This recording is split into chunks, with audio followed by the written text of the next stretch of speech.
सुबह के करीब 11 बजे का समय था। जिले की आईपीएस अधिकारी कोमल नेगी एक ऑटो में बैठी हुई थी।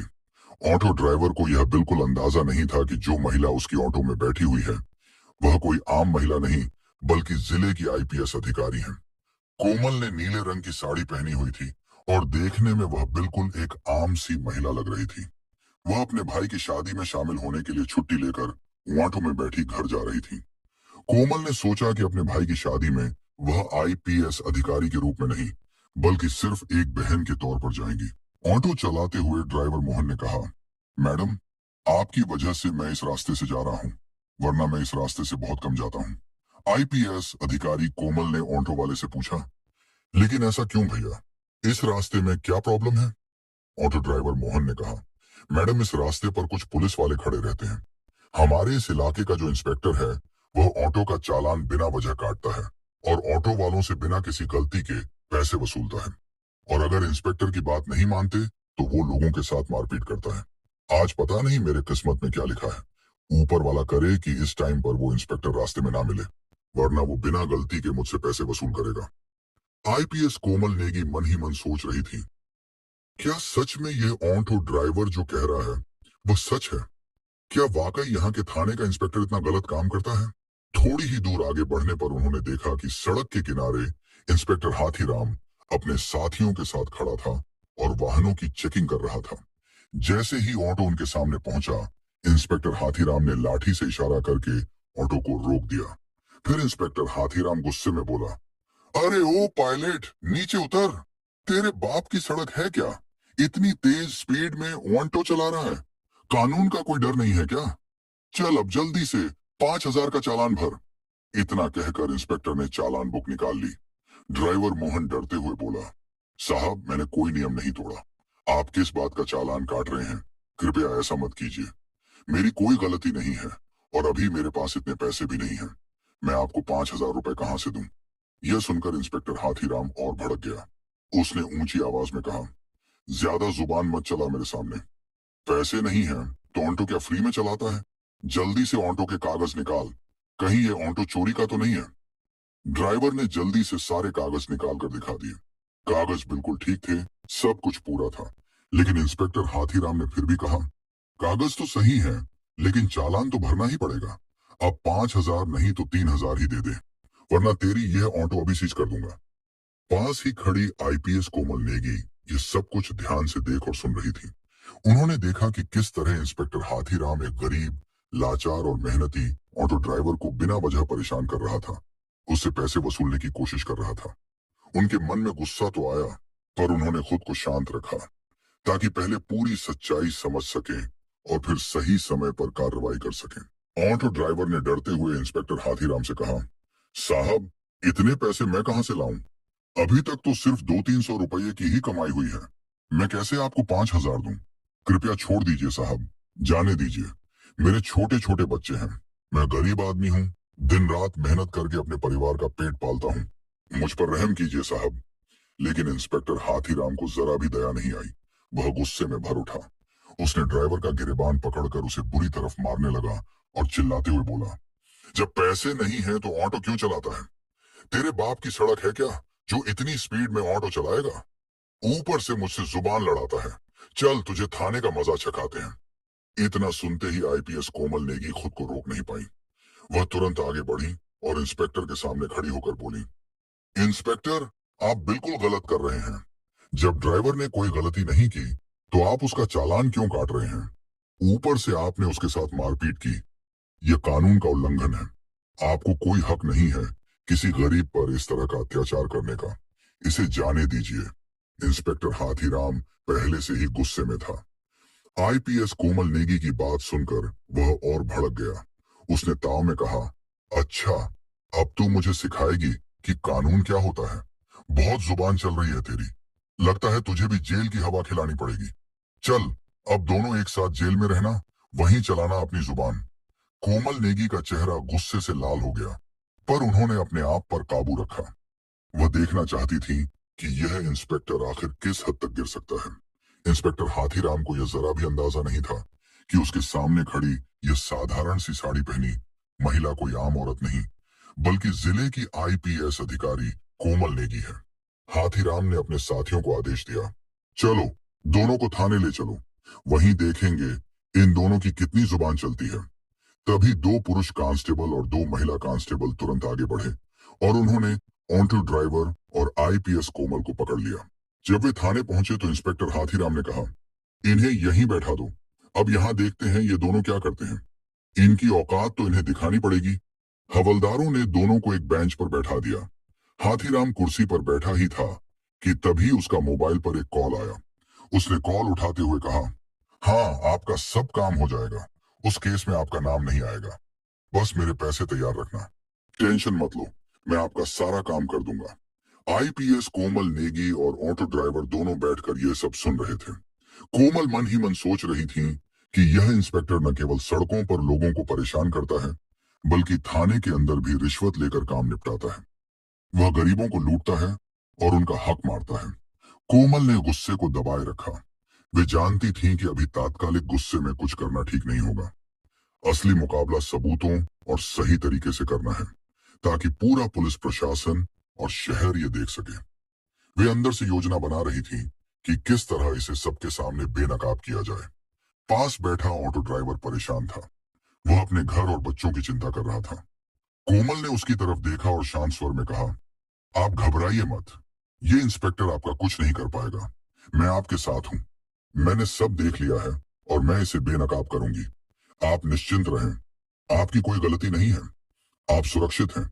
मैं कोई आम महिला नहीं हूं, मैं आईपीएस अफसर कोमल नेगी हूं। मैं इस इंस्पेक्टर के सारे काले कामों का पता लगा रही हूं, इसलिए अभी चुप रहकर सब देख रही हूं, फिर सब साफ करके इसकी औकात लोगों के सामने दिखाऊंगी। यह सुनकर ऑटो ड्राइवर को थोड़ा सुकून मिला। उसने एक गहरी सांस ली और बोला, क्या आप सच में आईपीएस मैडम हैं? लेकिन जब मेरे साथ ये सब हो रहा था तो आपने कुछ क्यों नहीं कहा? मुझे बचाया क्यों नहीं? आप कहीं झूठ तो नहीं बोल रही हैं, या आप इन लोगों से मिली हुई तो नहीं हैं? ड्राइवर थोड़ा घबराया हुआ था। कोमल नेगी ने उसे शांति से भरोसा दिलाया, नहीं, मैं इन लोगों से नहीं मिली हूं। मैं सच में इस इंस्पेक्टर को बेनकाब करने के लिए चुप बैठी हूं। बस मैं देख रही हूं कि यह इंस्पेक्टर और कितने गलत इलीगल काम करता है, इसलिए अभी चुप हूं, वरना चाहूं तो इसे तुरंत सस्पेंड भी करवा सकती हूं। तुम थोड़ा इंतजार करो, फिर देखो आगे मैं इसका क्या हाल करती हूँ। कुछ देर बाद इंस्पेक्टर हाथीराम अपने कैबिन में चला गया। फिर उसने एक हवलदार को बुलाया और कहा, उस ऑटो ड्राइवर को बुला कर लाओ। हवलदार तुरंत बाहर गया और ड्राइवर से बोला, साहब ने आपको अंदर बुलाया है। ये सुनकर ड्राइवर डर गया, मगर कोमल ने उसे हिम्मत दी और कहा, तुम परेशान मत हो, जो भी होगा मैं सब देख लूंगी। वह इंस्पेक्टर के पास गया। इंस्पेक्टर हाथीराम ने ड्राइवर को देखकर हंसते हुए कहा, देख, अगर तुझे तेरी ऑटो बचानी है तो तुझे 5,000 देने ही होंगे, वरना तेरी ऑटो सीज कर दूंगा। ऊपर से तू मेरा दुश्मन भी बन जाएगा। पूरे इलाके में मेरा ही राज चलता है, मैं जो चाहूं वो कर सकता हूं। मुझसे टक्कर मत लेना, जो मैं कह रहा हूं वही कर। जल्दी से 5,000 रुपये चालान भर दे। ड्राइवर का दिल जोर से धड़कने लगा। वह रोते हुए बोला, सर ऐसा मत कीजिए, मेरा हाल देखिए, अभी मेरे पास इतने पैसे नहीं हैं। मैं आपको कैसे 5,000 रुपये दूं? प्लीज मुझे छोड़ दीजिए, मेरे घर में छोटे छोटे बच्चे हैं, मैं उन्हें क्या खिलाऊंगा? इंस्पेक्टर गुस्से में बोला, देख, मैं तेरी कोई भी बात नहीं सुनूंगा। पैसे दे वरना तू बर्बाद होगा, तेरे परिवार को भी नुकसान होगा। अब पैसे तो तुझे देने पड़ेंगे।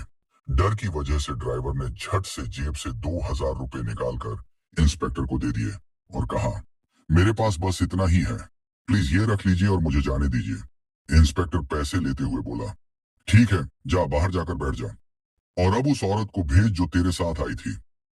ऑटो ड्राइवर बाहर आया और बोला, मैडम, अब साहब आपको बुला रहे हैं। कोमल नेगी बिना झिझक उठी और अंदर चली गई। इंस्पेक्टर हाथीराम ने पूछा, नाम क्या है तुम्हारा? कोमल ने आत्मविश्वास भरी आवाज में कहा, मेरे नाम से आपको क्या मतलब है? आप अपनी बताइए, आपने किस लिए बुलाया है? इंस्पेक्टर हैरान रह गया। उसे विश्वास नहीं हो रहा था कि एक आम औरत इतनी हिम्मत और आत्मविश्वास के साथ उससे इस तरह बात कर रही है। वो बोला, देखो, ज्यादा अकड़ मत दिखाओ, हमारे पास हर अकड़ की दवा है। अभी 2 डंडे पड़ेंगे तो सब अकड़ निकल जाएगी। अगर घर जाना है तो जल्दी से 2,000 निकालो, वरना जेल की हवा खानी पड़ेगी। कोमल ने बेखौफ होकर जवाब दिया, मैं आपको 1 रुपया भी नहीं दूंगी। मैंने कोई गलती नहीं की है। आप मुझसे किस बात के पैसे मांग रहे हैं? बिना वजह आपको पैसे देने का क्या मतलब? आप कानून का पालन कर रहे हैं या खुद कानून तोड़ रहे हैं? आपने जो ये वर्दी पहनी है, उसका मतलब क्या सिर्फ गरीबों को डराना है? उनसे पैसे ऐंठना है? क्या यही आपकी ड्यूटी है? ये सुनकर इंस्पेक्टर हाथीराम भड़क गया। उसने गुस्से में हवलदार को बुलाया और चिल्लाते हुए कहा, अभी इस औरत को जेल में बंद करो। हवलदार ने आदेश मानते हुए आईपीएस मैडम कोमल नेगी को लॉकअप में डाल दिया। किसी को भी इस बात का अंदाजा नहीं था कि आज जो कुछ हो रहा है उसके नतीजे कितने गंभीर होने वाले हैं। कोमल बिना कुछ बोले शांत खड़ी रही। उनकी आंखों में गुस्सा नहीं, बल्कि दृढ़ निश्चय झलक रहा था। कुछ देर बाद थाने के बाहर एक पुलिस की गाड़ी आकर रुकी। गाड़ी से इंस्पेक्टर विपनेश कुमार बाहर निकले। उनके चेहरे पर गुस्सा साफ झलक रहा था। वे सीधे थाने के अंदर गए और एक हवलदार से बोले, सुना है यहाँ किसी औरत को लॉकअप में बंद किया गया है? हवलदार थोड़ा अटक कर बोला, हाँ, हाँ सर, लेकिन क्या हुआ है? तभी अंदर से इंस्पेक्टर हाथीराम बाहर आया और बोला, कौन है रे? क्या बात है? विपनेश कुमार ने उसे देखते हुए कहा, सुना है तुमने किसी औरत को लॉकअप में डाल दिया है। मुझे वो देखनी है। हाथीराम बोला, हाँ डाला है, चलिए दिखाता हूँ। इतना कहकर इंस्पेक्टर हाथीराम इंस्पेक्टर विपनेश कुमार को लेकर लॉकअप के पास गया। उसे जरा भी पता नहीं था कि अब जो होने वाला है वो उसकी जिंदगी का सबसे बड़ा झटका बनने वाला है। लॉकअप में बंद महिला को देखकर इंस्पेक्टर विपनेश कुमार चिल्ला उठा, ये तुमने क्या किया? तुम्हें पता है ये कौन है? ये हमारी जिले की आईपीएस मैडम है। तुमने इनको क्यों लॉकअप में डाल दिया?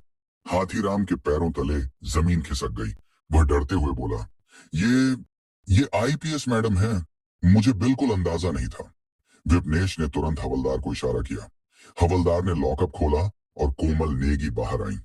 कोमल नेगी ने शांत और ठंडी आवाज में पूरी बात विपनेश को बताई कि कैसे हाथीराम ने ऑटो ड्राइवर को रोककर पैसे मांगे, कैसे उसने ड्राइवर के साथ मारपीट की, कैसे उसने उन्हें और ड्राइवर को थाने ले जाकर परेशान किया और बाद में लॉकअप में बंद कर दिया।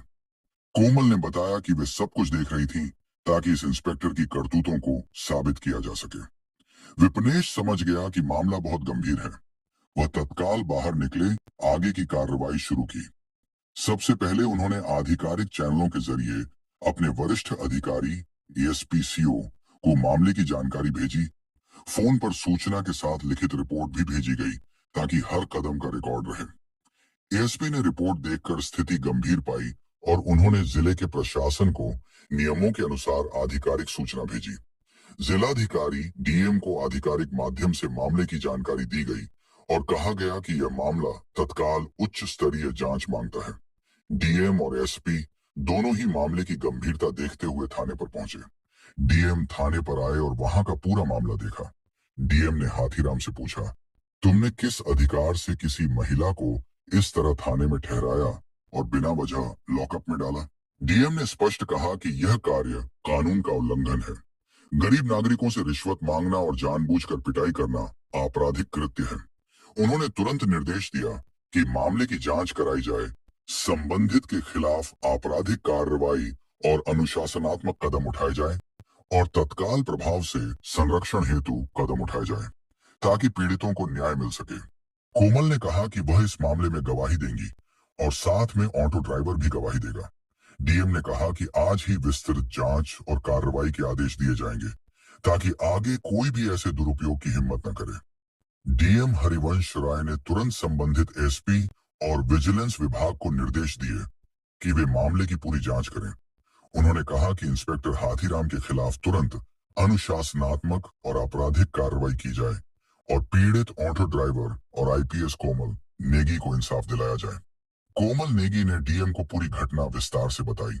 उन्होंने कहा कि यह सिर्फ उनका मामला नहीं है, बल्कि जिले के कई गरीब और छोटे व्यवसायी लोग इसी तरह के अत्याचारों के शिकार होते हैं।